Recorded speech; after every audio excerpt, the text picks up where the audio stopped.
ಸಂಜೆ 5 ಗಂಟೆಗೆ ನಡೆಯಬೇಕಾಗಿದ್ದ ಸಚಿವ ಸಂಪುಟ ಸಭೆ ರದ್ದಾಗಿದೆ. ಪ್ರಾಸಿಕ್ಯೂಷನ್ಗೆ ಅನುಮತಿ ಸಿಕ್ಕ ಹಿನ್ನೆಲೆ ಸಚಿವ ಸಂಪುಟ ಸಭೆ ತುರ್ತಾಗಿ ಕರೆದಿದ್ರು.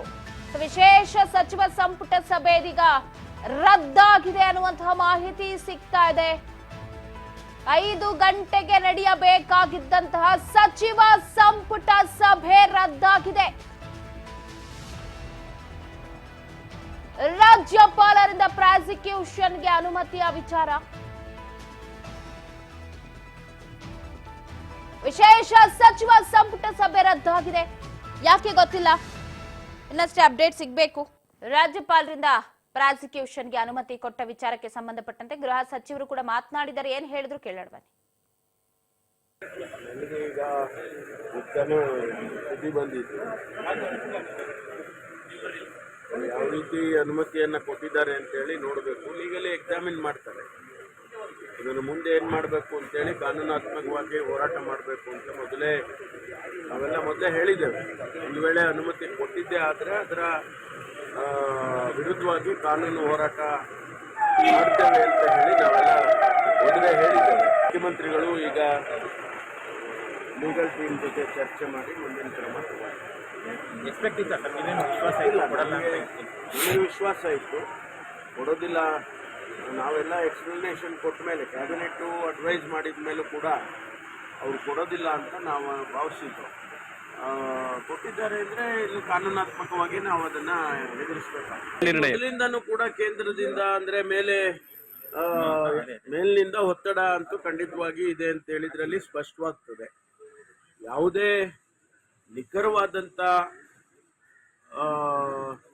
ಮಾಹಿತಿಗಳು ಮತ್ತು ಮುಖ್ಯಮಂತ್ರಿಗಳ ಆದೇಶ ಮಾಡಿದ್ದಾಗಲಿ, ಮುಖ್ಯಮಂತ್ರಿಗಳು ಮೌಖಿಕವಾಗಿ ಸೂಚನೆ ಮಾಡಿದ್ದಾಗಲಿ ಯಾವುದೂ ಕೂಡ ಇಲ್ಲದೇ ಇದ್ದರೂ ಕೂಡ ಅವರು ಶೋಕಾಸ್ ಕೊಟ್ಟಿದ್ರು.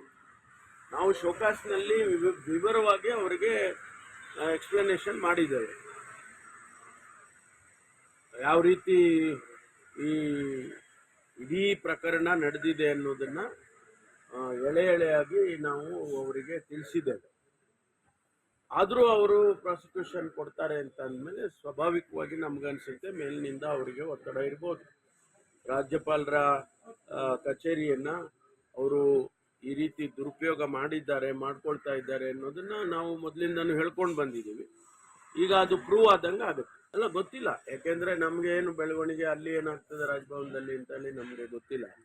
ಅವರು ಪ್ರಾಸಿಕ್ಯೂಷನ್ಗೆ ಅವರು ಪರ್ಮಿಷನ್ ಕೊಟ್ಟಿದ್ದಾರೆ ಅಂದಮೇಲೆ ಯಾರು ಕೇಳಿದ್ರು ಪ್ರಾಸಿಕ್ಯೂಷನ್ ಪರ್ಮಿಷನ್ ಕೊಡಿ ಅಂತೇಳಿ ಅವ್ರ ಜೊತೆ ರಾಜ್ಯಪಾಲರು ಮಾತಾಡ್ತಾರೆ ಅಂಥೇಳಿ ನೀವು ಹೇಳೋದಷ್ಟೇ, ನಮ್ಗೆ ಗೊತ್ತಿಲ್ಲ.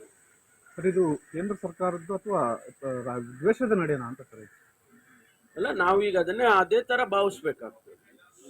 ಯಾವ ಮುಖ್ಯಮಂತ್ರಿ ಜನಗಳಿಂದ ಆರಿಸಿ 136 ಸೀಟ್ನನ್ನು ಆರಿಸಿ ಗೆದ್ದು ಮುಖ್ಯಮಂತ್ರಿಯಾಗಿ ಮತ್ತು ಯಾವುದೇ ರೀತಿಯ ಅವರು ನೇರವಾಗಿ ಅವರು ಇನ್ವಾಲ್ವ್ ಆಗಿಲ್ಲದೆ ಇದ್ದರೂ ಕೂಡ ಈ ರೀತಿ ಮಾಡ್ತಾರೆ ಅಂತಂದರೆ ಸ್ವಾಭಾವಿಕವಾಗಿ ಇದರಿಂದ ಏನು ರಾಜಕಾರಣ ಅಥವಾ ಮೇಲಿನ ಒತ್ತಡವೋ ಅದು ನಡೆದಿದೆ ಅಂತ ಹೇಳಿ ನಾವು ಭಾವಿಸ್ಕೊಳ್ತೀವಿ.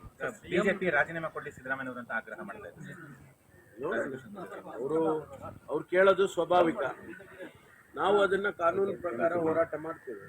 ಇದೆಲ್ಲ ಎದುರಿಸಿದೆಲ್ಲ ಇದು ನಡೆಯೋದೇ ಅಲ್ಲ. ಪ್ರಜಾಪ್ರಭುತ್ವದ ವ್ಯವಸ್ಥೆನಲ್ಲಿ ಒಂದು ಸರ್ಕಾರ ನಡೆಯುವಾಗ ಇಂಥದ್ದೆಲ್ಲ ನಡೆಯುತ್ತೆ. ಆದ್ರೆ ನಾವು ಅದನ್ನ ಎದುರಿಸೋದಕ್ಕೆ ತಯಾರಿದ್ದೀವಿ. ಯಾರು ಇರ್ಲೇಬೇಕಲ್ಲ. ಸಿಎಂ ರಾಜೀನಾಮೆ ಕೊಡಬೇಕಾದಂತ ಸಂದರ್ಭ